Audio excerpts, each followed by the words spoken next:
completely two different teams. And I do think that probably doesn't get the credit that it deserves, because it's difficult to find something to attribute credit when things are not. Okay, I'm going to do some quick fire questions about Portugal, yeah? Right, here we go. If Portugal don't win it, then who? I hope nobody. Let's go with it on that. We'll keep it. Underdogs, sleeping teams that you're like, could. I don't think it's very, very difficult for a team that he hasn't won it before to win a World Cup, and that's the challenge that we are facing. So I cannot see a nation that he hasn't won the World Cup being a big favorite. Top of your head, player to watch. Lamine Yamal. Top goal scorer.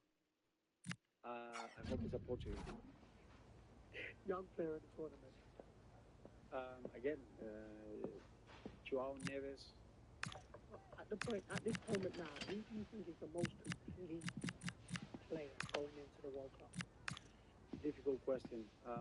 Football is always a team sport. It's difficult to find an individual that is in the context of the team. I do feel that probably there is an individual that you have to stop in order not to lose a game. Is Lamine Yamal with what he's done at Spain.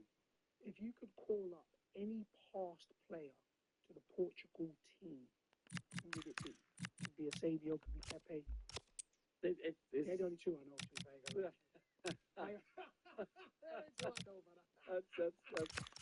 I think you cannot call anybody that you haven't worked with. Okay. So I think we are blessed with talent in Portugal. I like it. The problem will be, who am I going to leave out? That's probably the question.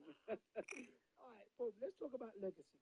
Yeah, when you look back at your career, what do you want people to say about Martinez's legacy?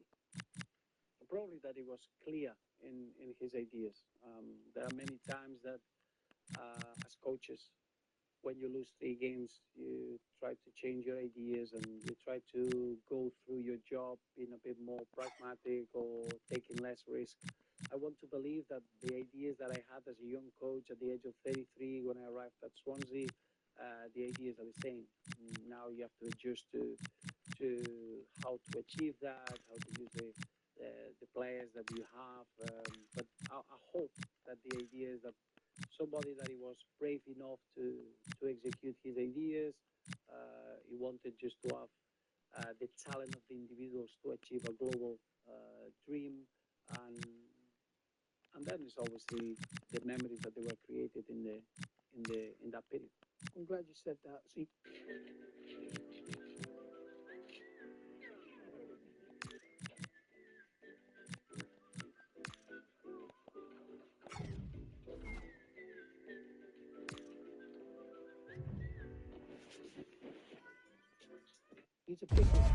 The atmosphere is electric as two teams worthy of the biggest stage prepare to collide in front of a packed stadium. Hello and thanks for joining us live here on EA TV. I'm Guy Mowbray, joined for commentary by Stuart Robson, and every reason to believe we're in for an entertaining match here. It's Arsenal and they take on Sheffield Wednesday. Well, there's nothing like a good cup run to boost confidence, and these two teams will be hoping this could be their year to win this tournament. Yes, there's a long way to go, but this is still a big game for both teams.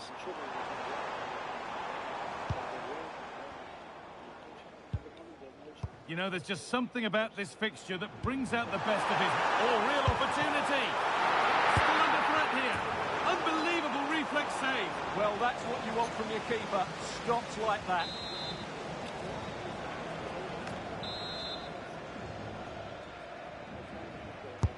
Corner kick played in.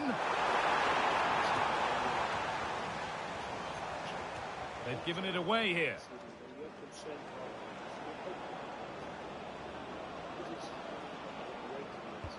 Well, having met before, we've got two bosses here who know the other's game well.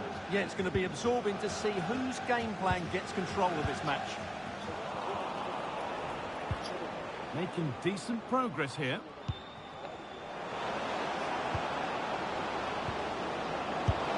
And there it is! 1-0 already! Well, as the replay shows, this is all about his ability to find space in the box, which then makes the finish look so much easier. That's good play from him.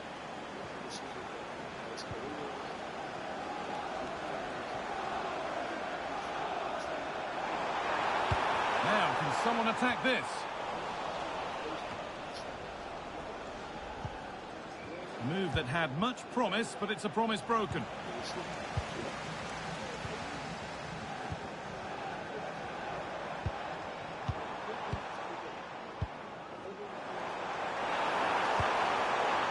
And it's been cut out. There's the turnover.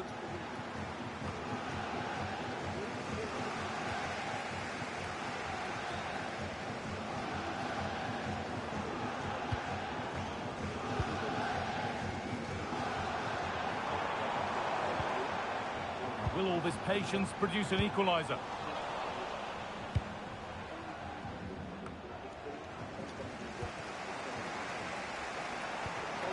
Now, this has to be.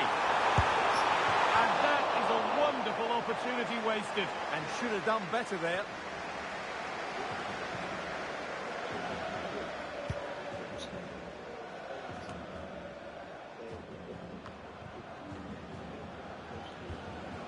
Promising looking attack building from Arsenal.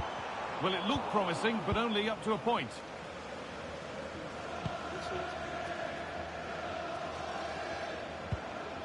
Valerie.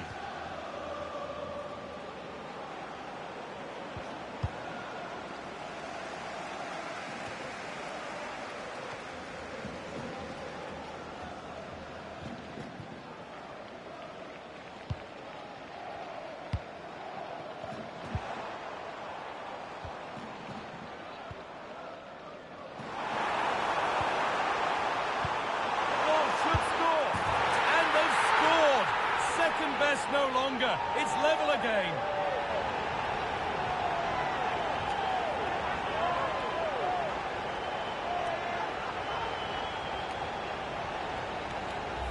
Well, here it is again, and it's a superbly weighted through ball to break that defensive line. And then the finish is fairly simple in the end. That's a good goal.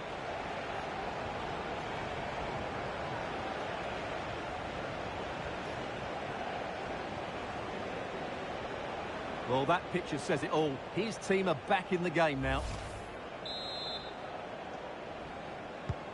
So off we go at 1-1 now.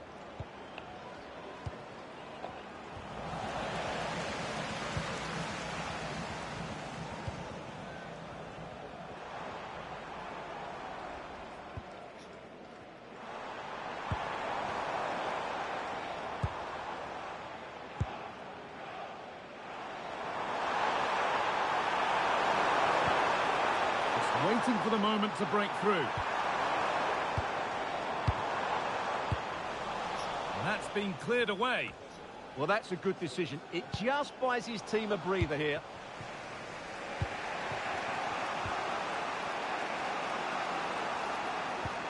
Promising looking ball. And that has missed by quite a distance.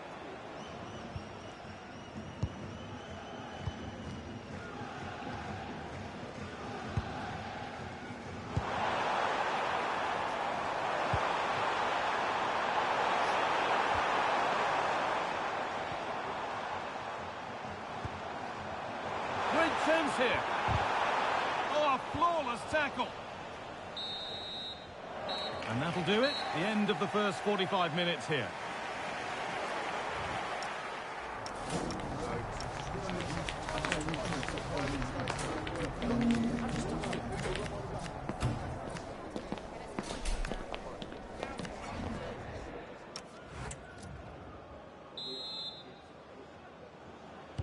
All square at the restart then. Who can take control from here?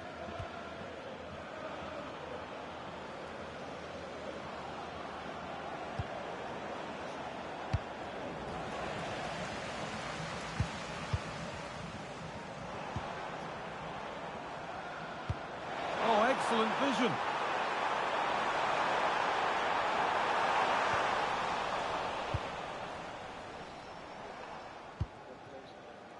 Nathaniel Chalobah.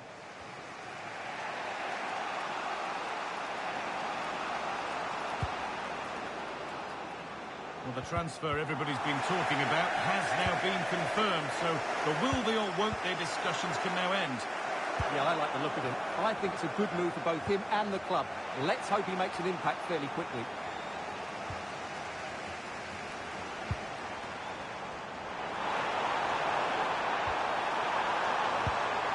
Beautifully weighted ball.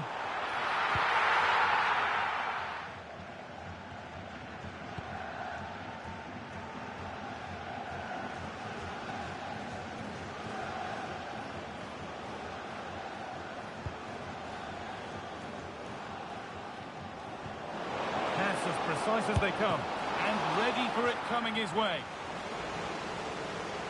And there's going to be a change now.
Away frequency down into a particular manifestation.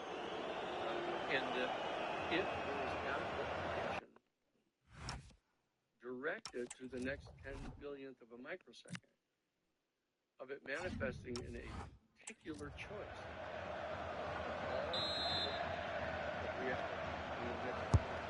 Here it comes, and that's safe and secure goalkeeping. Well, as the stats tell us, they just haven't created enough chances. They need to get the ball into wide areas, get crosses into the box, and then get their front players attacking the ball. And they've got to get the ball back before they can try again. Cleared, but not far enough. It stops there, nothing at the end of it.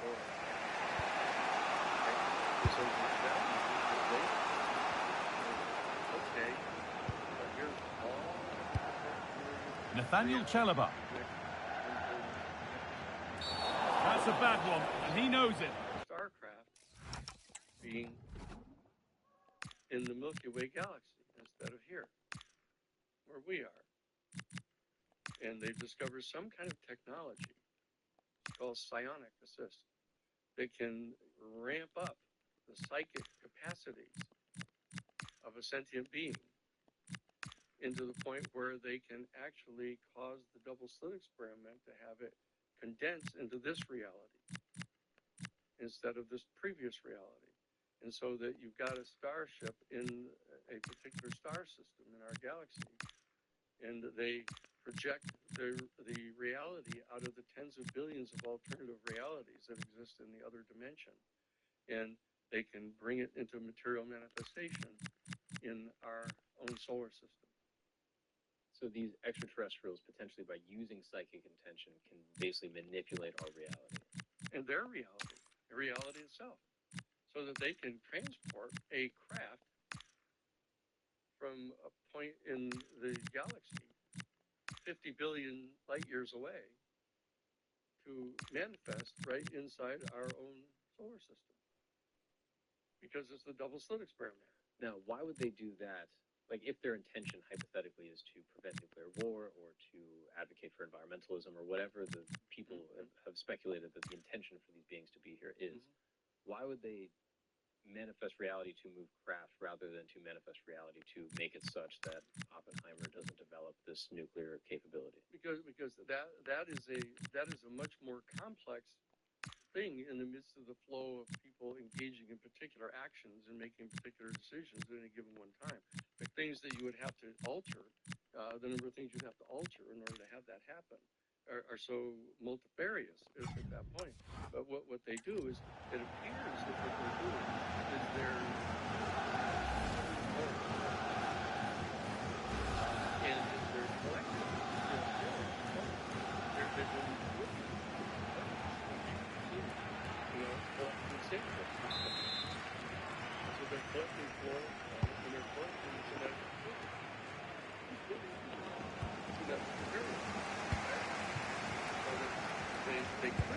Message for Xavier, Vicente. Promising attack, but only to a point. They're much harder to break down in those areas, aren't they? At the ticket office. Really nicely played. What can they do with this now? And it's pinched Freddie's mind there. It looks the right ball. It's not clear yet. Oh, they scored now. And you have to feel for the goalkeeper, having to keep them out single-handedly. Where were the defenders? Sheffield Wednesday, number 9, Ronaldo.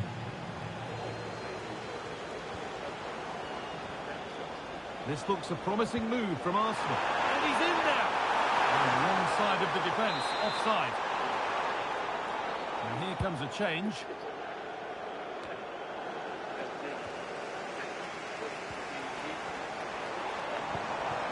Now, what can they do from here? Turn around in possession. Excellent positioning.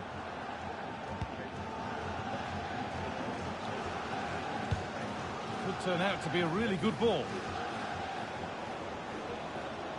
A chance to cross here.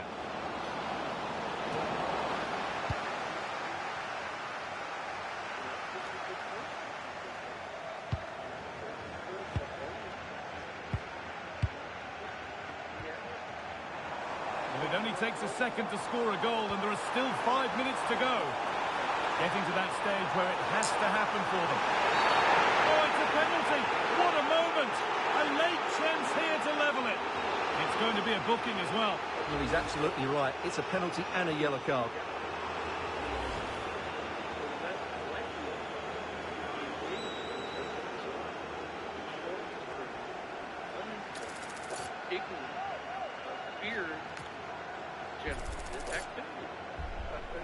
This to level it up. And he does the job from the spot.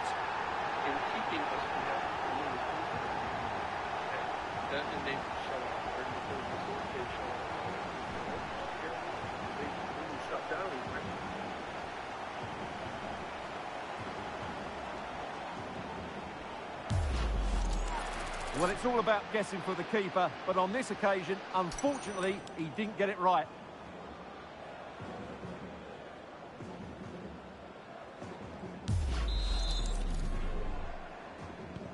A vital goal to bring things level, and the contest continues.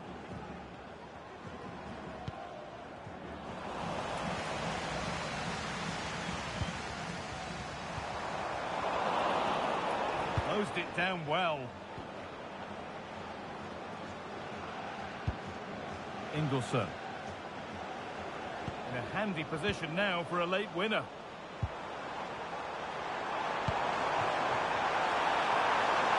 And the attack is over. Really good defending. They got everything right there. And with that, we can all get ready for the joy and pain of penalties.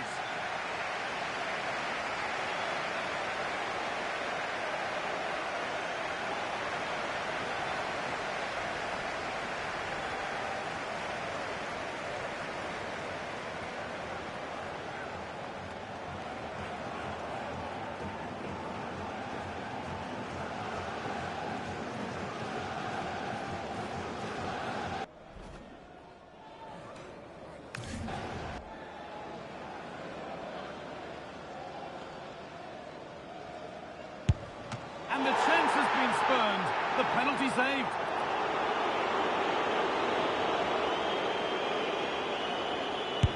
Good penalty.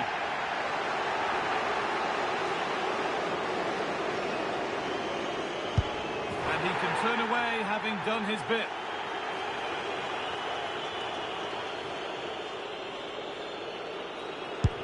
And clinical from the spot.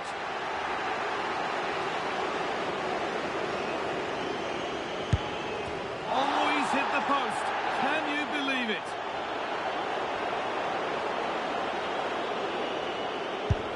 It's been saved.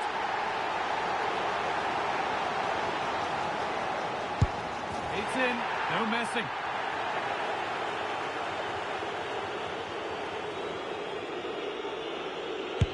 And it's been put away.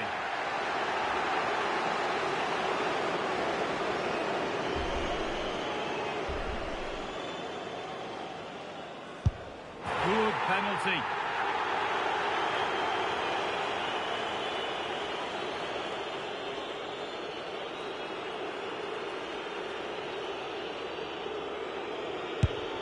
Missed it. Dear, oh dear.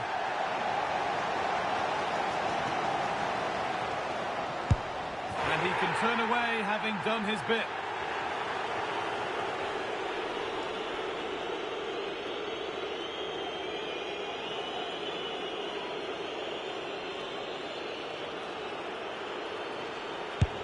And clinical from the spot.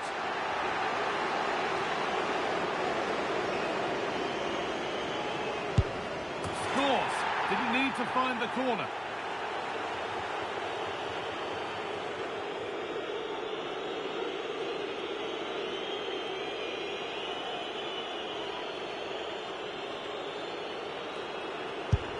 It's in. No messing.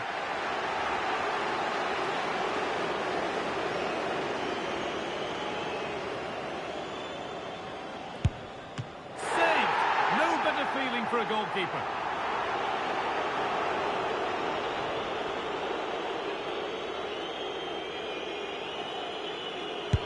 In it goes, and that will do the job to take them through. Well, all the pressure was on him, but he looked so cool, didn't he? It was never in doubt that he wouldn't score.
Who will prevail in this keenly anticipated league contest?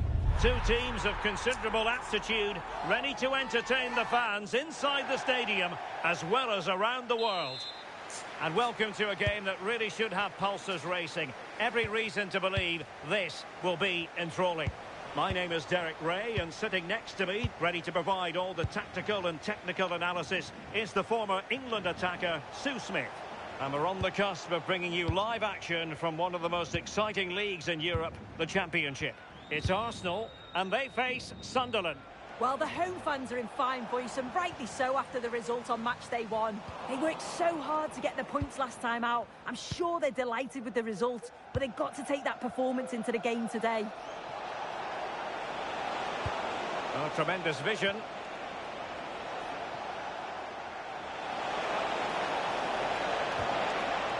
It's a neat move. And much to his disappointment, couldn't direct it on target.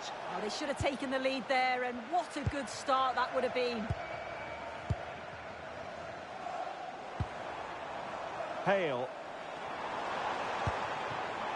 Promising possession, this. Well, you never quite know who's going to emerge from the shadows and become a match winner, but this man might be a decent shout. What are you expecting to see from him? Yeah, it's his ability on the ball for me. I know it's a cliche, but it's almost as if he's got it on a string. Takes the shot. Oh, that is a superb save. And the keeper has it after that tension-laden sequence. Well, he's certainly relieved he could gather that, but what a brilliant initial save. Omar Alderete. Reinildo.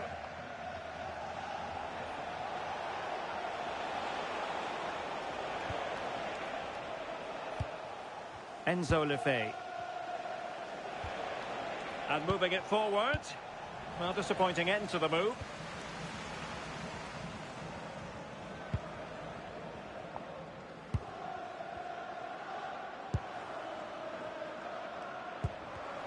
And very nicely positioned to win it back. Well, the situation has changed in one of the other games. Here's Alex Scott with the news. Yep, it's a goal for Bristol City. No one was marking him. He had too much time, and it was a simple finish in the end. They've scored the opener with only 24 minutes played. Cheers, Alex.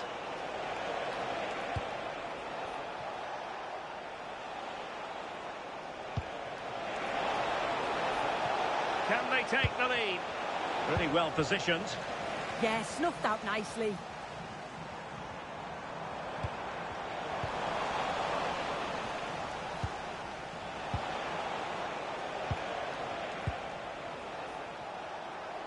On the offensive. Well, that one has promise. And played in. Not the most confident clearance. And a goal to give them the lead. They have their reward.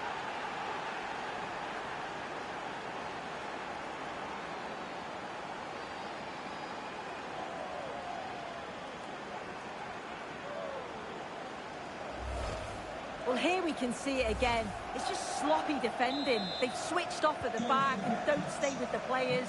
They've got to do better there. And we're receiving news of a goal in the Hull City match. Alex Scott, what can you tell us? It's a goal for Hull City. The score's level again now at 1-1 with 36 minutes on the clock. Thanks as always, Alex. Ali.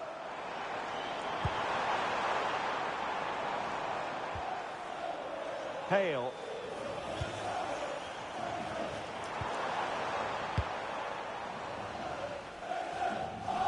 Possession lost by Sunderland. It's with Romero. Can he deliver? No shortage of excitement. Level again. No wonder they're excited.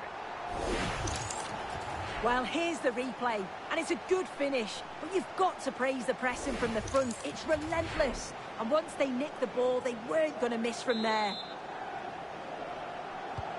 So back underway, they've levelled it at 1-1 here. Mukiele. Well, in terms of added time, a minimum of 1 minute. Diarra. Well, the managers will now deliver their half.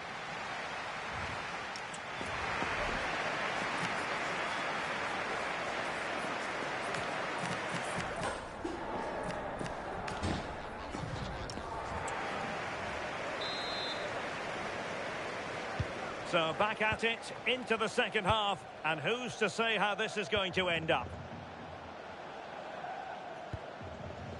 Diarra. Lefebvre. On the ball, Alderete. Enzo Lefebvre. Now a decent position. He read the situation defensively and did his job. Palomino. Could be threatening. Oh, genuine chance. And the keeper there to deal with it.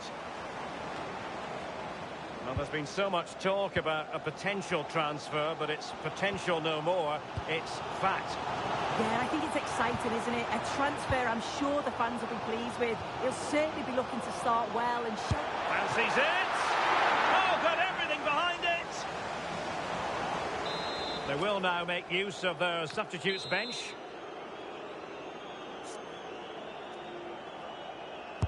Who can they pick out? And did well to deal with it. A lot of live football to come right here on EA TV.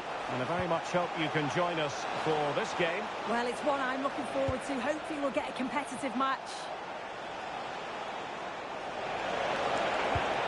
And the chance slips away. Yeah, really well organised off the ball there. Lovely weight.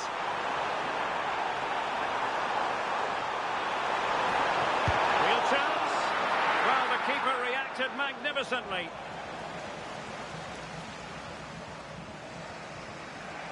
Just take a look at the stats. They'll certainly be happy with the build-up play and the chances that they're creating. But it's about being clinical in front of goal now and making those opportunities count.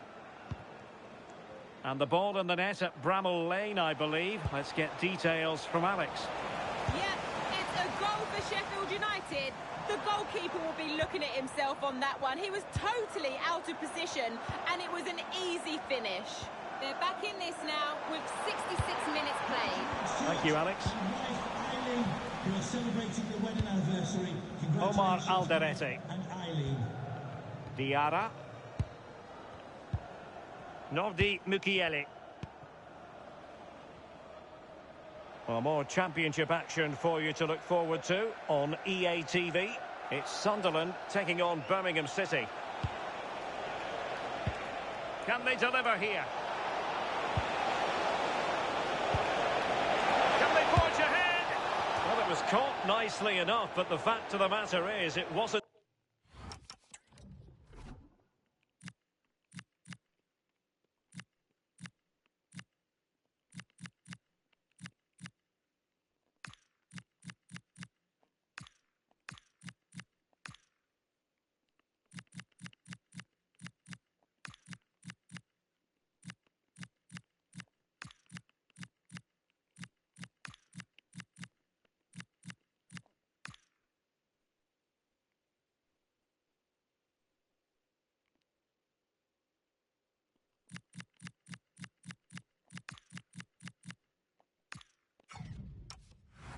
On target.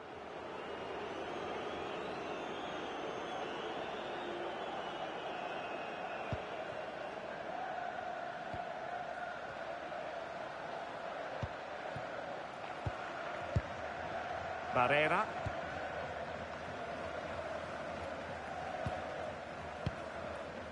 Palomino. So much focus within the team and completely focused on winning the game now. And a fine stop to turn the ball away.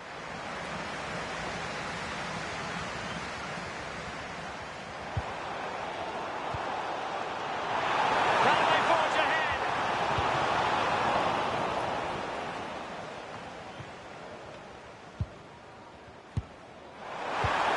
Can he deliver?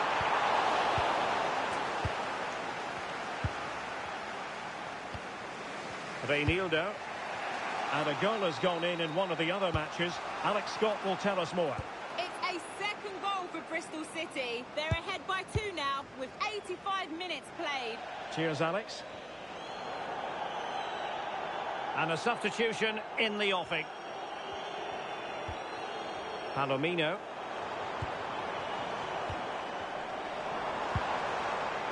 Showing a great defensive instinct. Now the electronic board showing 1 additional minute. Musa Barrow. The prospect of settling the game. And so the final whistle is sounded. At the end of the game, the team's not to be divided. From the point of view of the hosts, how did they fare? Well, when I first saw the fixtures, I did worry for them. But they've really impressed me and they deserve...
A bold move by the manager today.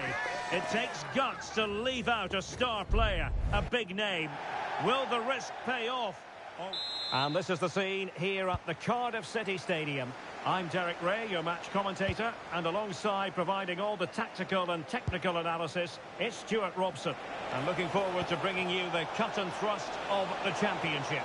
It's Cardiff City versus Arsenal. The visiting fans must be really pleased with their team's start to the season. A win, a draw, and most importantly, a couple of excellent performances. Now they need to build on that and get something from this game here today. And here's how Arsenal will line up. Well, the two wide players are great in 1v1 situations, and their movement is also very good. But it's the midfield three that will need to control the flow of the game. Well, a goal to let you know about in the Brentford game. Here's Alex Scott. It's a goal for Brentford. They've scored the opener here with only 4 minutes played. I haven't seen a start like this in a while, Derek. Thanks as always to Alex Scott.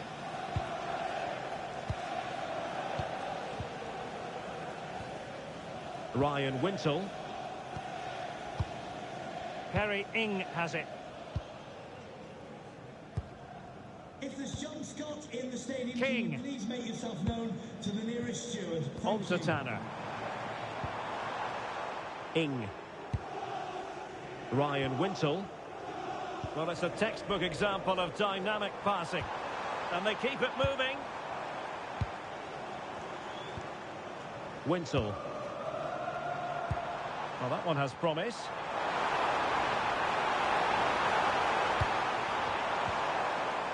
Just lost the momentum. Well, that was excellent defending. Just made it very difficult for them. Ali. Palomino. And Cardiff have it back now. Wintle. Harry Ing has it. Ryan Wintle. And there to intervene.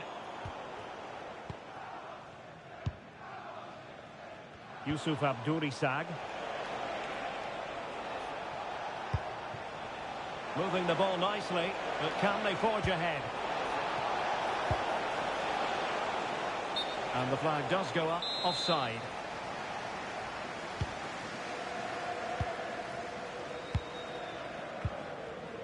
Ing. King now. Wintle. And possibilities here. Confident play. I have to say they're looking good in these areas. Davis. Decent position.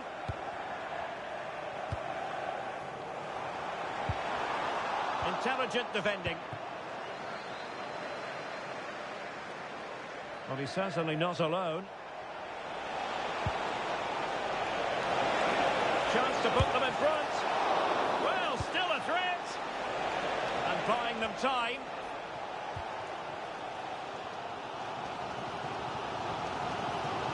Ryan Wintle. On the ball, Davis. Great weight on the pass. Arsenal have it back. What a magnificent pass. Well, offside, but a tight call. Well, that was really close. It was almost the perfect run, wasn't it?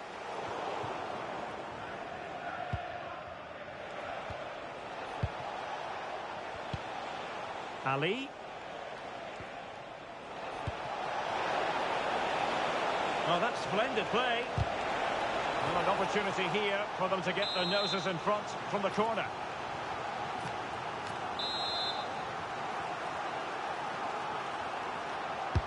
Played over. Poor execution with regard to the corner. And the whistle is sounded for half-time in the...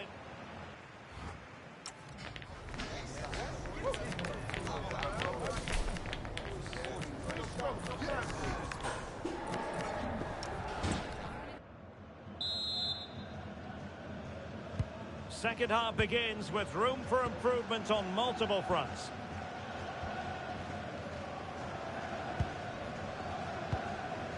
Ryan Wintle. And now King. David Turnbull. Far from a good pass. Well, they can't afford to give the ball away so easily. Ing. On to Tanner. A lot of internet and newspaper talk about Newcastle United in the last few days.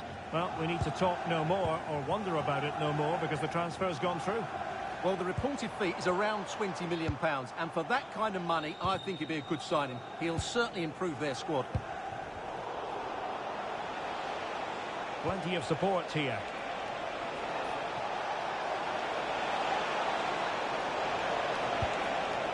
Might lead to a chance. And the danger is still there. Well, that's the end of that for now. Now, perhaps they can counter from here. Well, something has changed in the Brentford match, I'm just hearing. Alex Scott can fill us in. It's a second goal for Brentford. They've pulled ahead by 2 with 67 minutes played. Alex with the info as ever. Well, attacking possibilities. Well, that's how to keep the opposition at bay. Great effort to keep that one in play. Just looking ahead to another game coming up for you from the Championship, live on EA TV. It's Cardiff City taking on Birmingham City. That should be a tasty encounter. Plenty of quality in those two sides. Certainly one to enjoy. In it goes! The opening goal in this contest.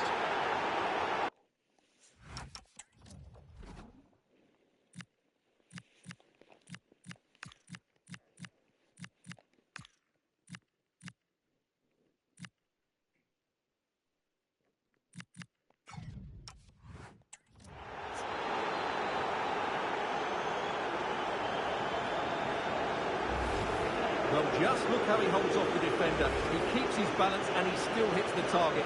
What a good goal that is.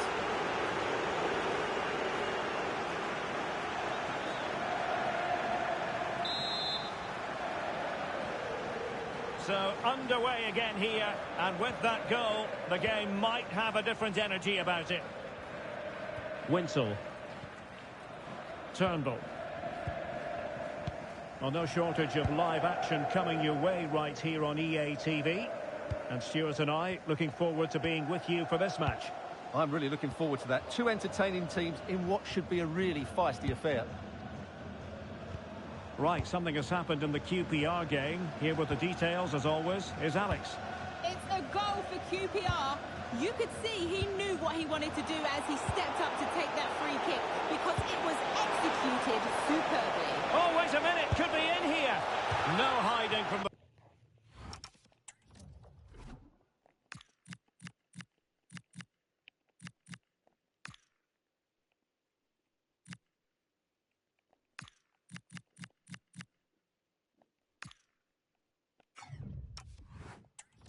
They really should have extended their lead. Well, that was a poor miss. Could they come to regret that?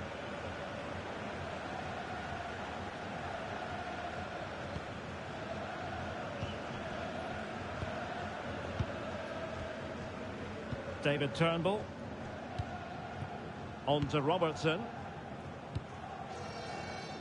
Well, sincere apologies to Alex, I must say, because we had to cut her off just when she was in full flow. To clarify, Queen's Park Rangers have scored in that game, and their lead at the moment is 2-0. Winsel.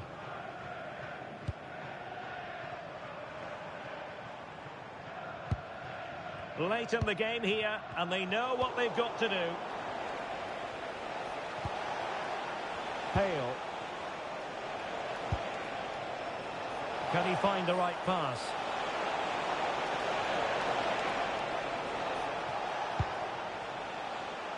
Slater.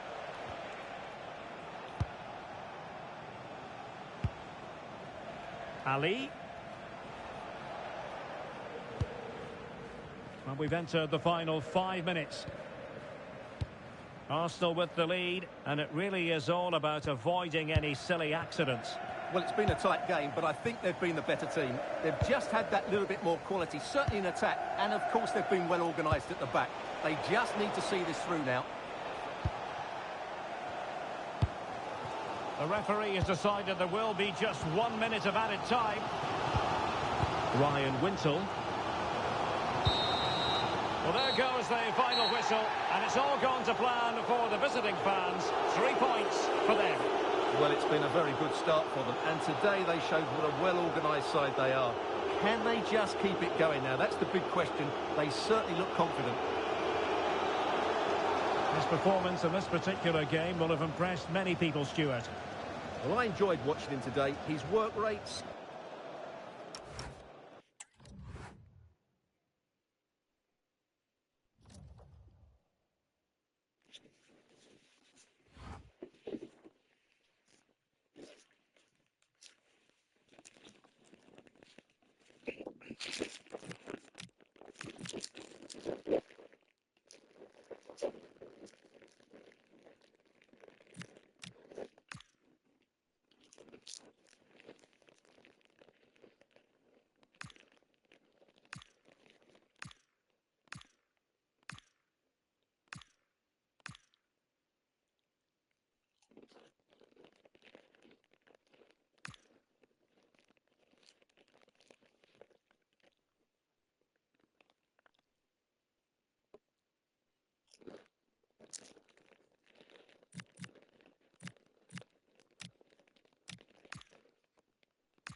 building to a crescendo all week, and very shortly it will be for real. We have all the action for you live.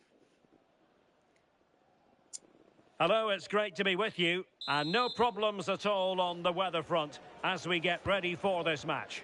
I'm Derek Ray, and joining me for commentary is the former England international Sue Smith. And we're on the cusp of bringing you live action from one of the most exciting leagues in Europe, the Championship. It's Arsenal, and they face Luton Town. Well, it's so loud in here, isn't it? The fans are really up for this one, and I'm sure the managers will be reminding them, remember what you need to focus on and block out all of that noise. Richards. Well, there's a really stylish piece of running. Archer. It needs an accurate cross.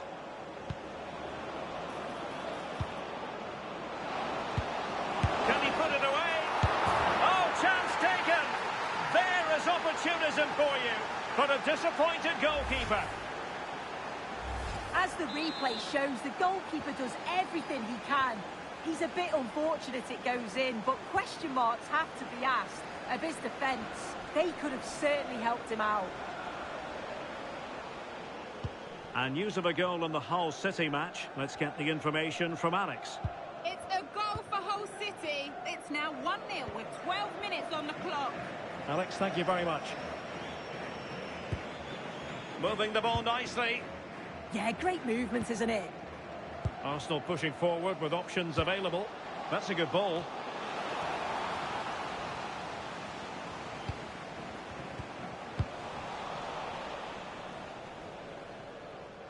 A reminder that the stadium is a family-friendly environment.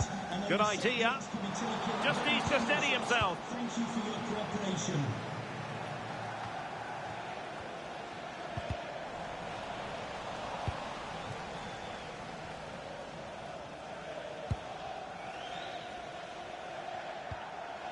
Arsenal struggling to keep the ball.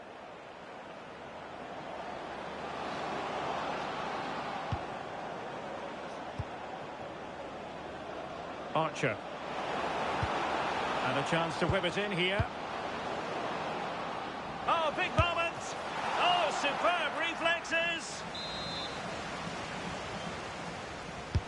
So the corner played into the box.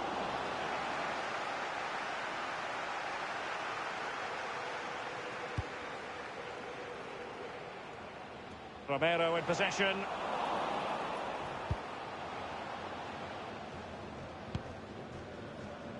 But I think we're due a scoring update from Alex Scott, because Alex, there's been a goal in the Sheffield United game. It's a goal for Blackburn Rovers. It's now 1-0 with 29 minutes on the clock. Many thanks, Alex.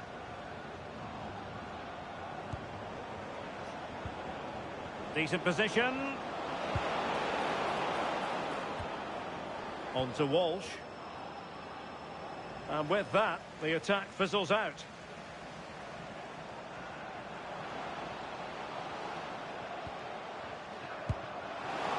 Opportunity it is.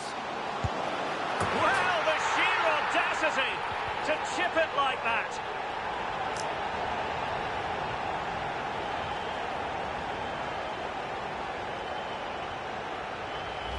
Well, just look how he gets his head up, spots the run. It's a lovely pass. And then what about the finish? It takes a lot of confidence, a lot of belief in yourself, but he's executed that to perfection. And back now with Pereira. Mads-Joel Anderson. And Pereira here. On to Walsh. Well, the attack looks promising. But timely defending when it mattered.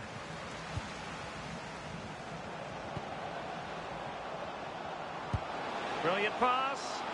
In behind. The game has been turned on its head. They have never stopped believing, and now they sense victory.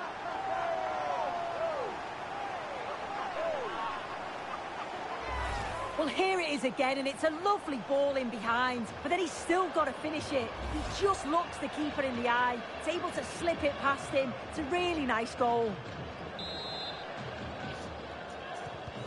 So the ball is rolling again. 2-1 the scoreline. Liam Walsh. Pass chiselled nicely. It's great awareness to see the space out wide, isn't it? Using his physical strength to make sure he doesn't lose the ball. And there it is, the half-time whistle.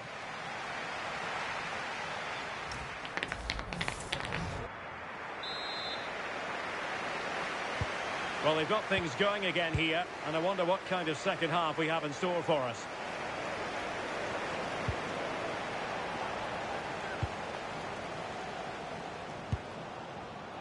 Just cutting off the supply. Released it nicely. Could be dangerous. Oh, really commanding goalkeeping.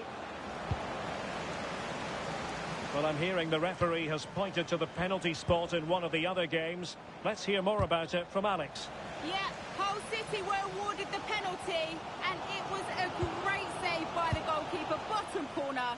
The score is still 1-1 with 51 minutes played. Alex with the info as ever. And the big news confirmed. Manchester United have succeeded in getting their man.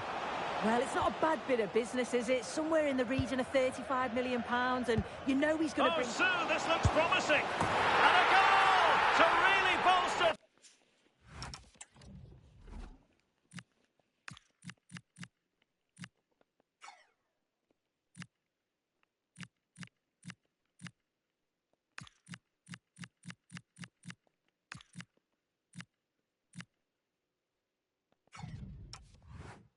Things for them, 2 in front. Here we can see it again, and this is really good strength. He uses his body well, and once he gets a yard, he finishes it nicely. Really good composure. Well, it's a tale of 4 goals in this match now. 3-1 it is. Well, just a quick reminder, more live football coming your way here on EA TV. I think you might enjoy this game. Yeah, it's one I'm looking forward to. Always a great atmosphere. Quick break could be on. Well, it was a good counter-attack in the making, but very alert defending.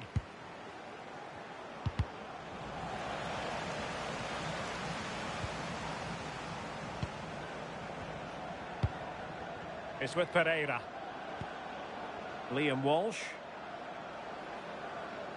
Ball retention is often part of it. And to trim the lead. Well, not to be. And they need to get going in an attacking sense here. Well, that could have been their ticket back into the game. 2 goals down. You just can't keep wasting chances like this. Dangerous ball. Could be in here. And it goes! A 3-goal cushion, and you truly sense it's a matter of...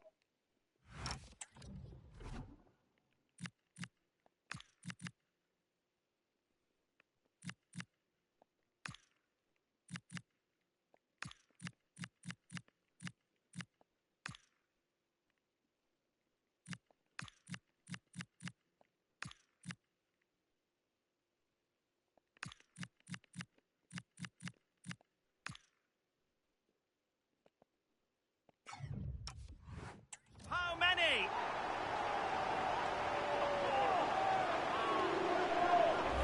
Well, it's a lovely pass to thread it through. Real awareness to spot the run. And then he's through on goal. No hesitation at all. Just puts his foot through it.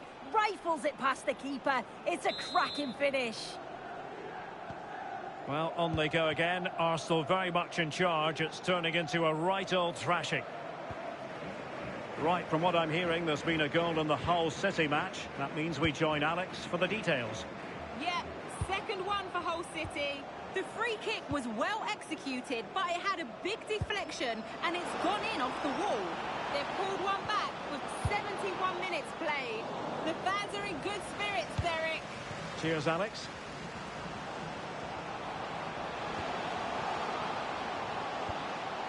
And nicely over the top. Watered by the post. In it goes! Such a complete performance. 4 in front now.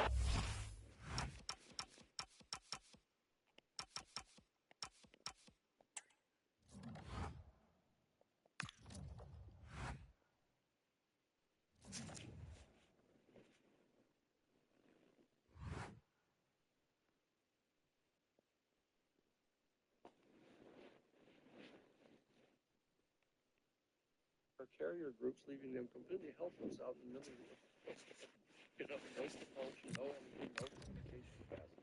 Entire carrier. Just to say, look, we can do this, but you guys ought to smarten up. You ought to try to avoid doing this. And so the same thing is true. The pouring, they say over and over again, you've got to stop polluting your planet. You keep on pouring all these chemicals and stuff into your rivers and into your lakes and pumping all this crap up into the atmosphere. You're ruining your entire climate system. You ought to stop doing this. And so people say, why don't they just do it?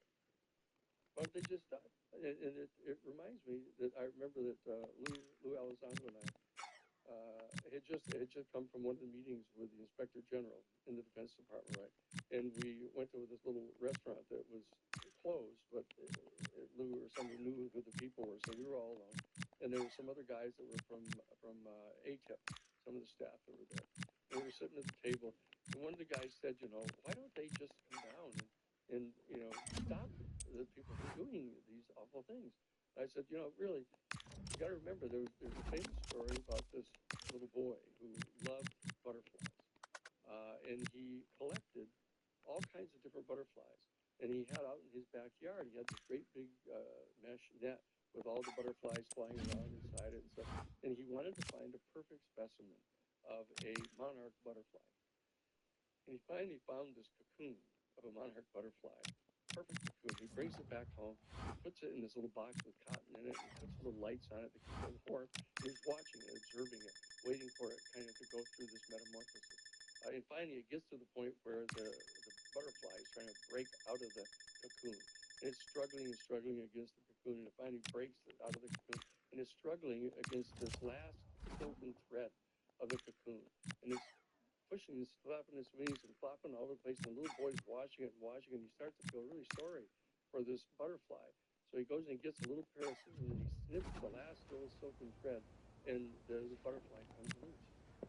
And it's an absolute perfect specimen of a monarch butterfly, except that it can never fly.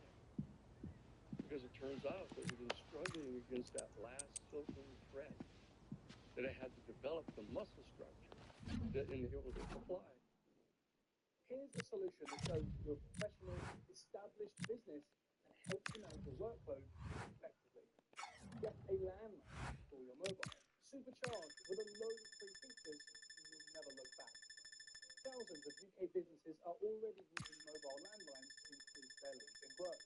Tap the link to see what the fuss is about.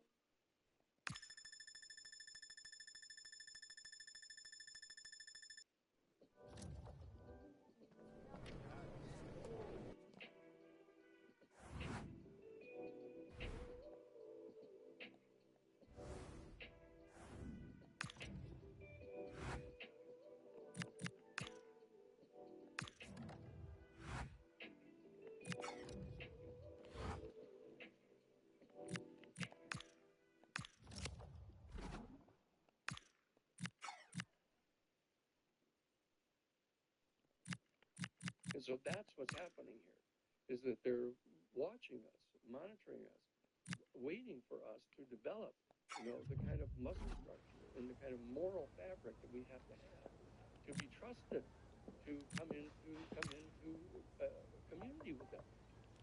If we can figure out star jump technology, our guys that are presently in charge of this program are perfectly willing to mount up with nuclear weapons and just star jump right to their star system, to their planet. And say, let's get rid of these guys. There's a potential threat against us, or they're potentially going to interfere with us, mining the asteroid fields or something. The level of consciousness that our people are at right now is so low that they're afraid of allowing us to come into the community. And so what they're doing is they're trying to seed all kinds of information to us, bringing people aboard their craft and saying, let us tell you something. You got to do everything that you can do to try to get all these sides to get rid of these nuclear weapons. This is totally crazy what you're doing to yourself. Showing those little kids at the aerial school, the kind of, trees without leaves and deserts as far as you can see and stuff on our planet. because of our not paying attention to protect our own promises. You know, these are things that they're doing. It's all by indirection and trying to seed, you know, ideas to us. I'm saying that this is what's going on, and what we're dealing with is people with extremely low consciousness. Not that they're not smart. Some of the people in the intelligence community are extremely smart, you know, and people who are in the military are really pretty smart people, but that their perspective is so limited, you know, that they're so tunnel visioned about what their assignment is, you know, that they've been raised in this culture of believing. I mean, I talked to one of the fellows who said that, you know, well, you know, if there's this third world country that has got some natural resource that is of real value to us, well, we should go and take it. Because if we don't go take it, China will go take it, or Russia will go take it. So we'll go take it first. I said, well, don't you understand? That's aggressive war. That's completely a violation of all of the just war theories. No, it's not. That's all just a bunch of language. You know, you don't have any sense of moral constraint at all. And so that what we're trying to do is that I started this stuff from Jesuit headquarters. You know, that I was there as a candidate for the Jesuit priesthood. And I was, you know, in their social ministry office, trying to figure out what the public policy were for all 15 of the major cabinet level offices in all 8 of the major federal agencies. And that's what I was doing. So I was, you know, I studied it all at Harvard College and had all these, you know, Kissinger for foreign policy, and you know, had all these other, you know, Reisman for sociology, all that stuff, and went on to the Harvard Law School, and you know, so I said, you know, I'm prepared to help on this. I know how the government works. I know how the different departments are. I know what all the different committees are about. You know, let's start figuring out what policies we ought to have here. And one of the things that the Jesuit order was devoted to was the elimination from our planet of thermonuclear weapons, because the superior general of the Jesuits was Pedro Arrupe when I was there. Pedro Arrupe was a surgeon, a medical doctor from Spain. He was from the Basque territory of Spain. He was a surgeon, a medical doctor, and had tried to become a Jesuit priest back in the 1930s in Spain. And he started preaching from the pulpit against Franco, saying that Franco was a fascist and an authoritarian, and just like Mussolini and Hitler, that these guys, it was a really bad idea that these guys have got. This is going to come to the ruination of our whole country. And he began preaching about that. And it turns out that Mussolini had assigned a three-man team to go kill him. And one of the guys felt so bad about being ordered to go kill a priest that he went to confession. And in the confessional, he said, Father, I got this real problem here. You know, I'm a patriot. I support Franco. You know, I've been instructed to go kill this priest, and you know, I feel really terrible about it. And so he confessed it. And so the priest gets done with the confession. He goes and talks to his bishop and says, I got a problem here. You know, I got this guy in the confessional that said he's assigned to kill this guy, Pedro Arrupe. You know, and so the bishop calls the provincial, the Jesuit provincial, and says, you know, your guy's getting set to be killed. You got to get him out of here. So they take Pedro Arrupe and they put him in a monastery to hide him out. And it turns out that it's a Zen monastery. And so he ends up being in this Zen monastery throughout the duration of World War II, until it turns out that it was in Hiroshima. So he was up in this monastery high in the mountains outside of the city of Hiroshima when we dropped the bomb on it on August 6th of 1945. And it completely knocked down the entire monastery. It collapsed all the buildings and stuff, and he was far enough away that it didn't kill him, but it knocked the whole place in, and it knocked him out. He regained consciousness, and all he could see in the wreckage was the clock. It was on the wall all stopped. And he said he realized that regular time had stopped, that we had entered into a new era, or whatever this horrible weapon was, that it spelled the potential doom of our entire species.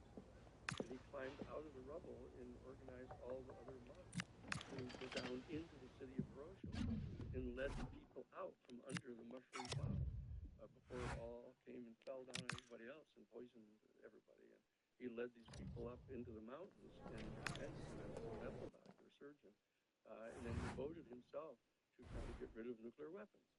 So his postulate, his mission as a Jesuit had become getting rid of nuclear missiles, right, and weapons. So he, all the way from 1945, all the way up to 1960,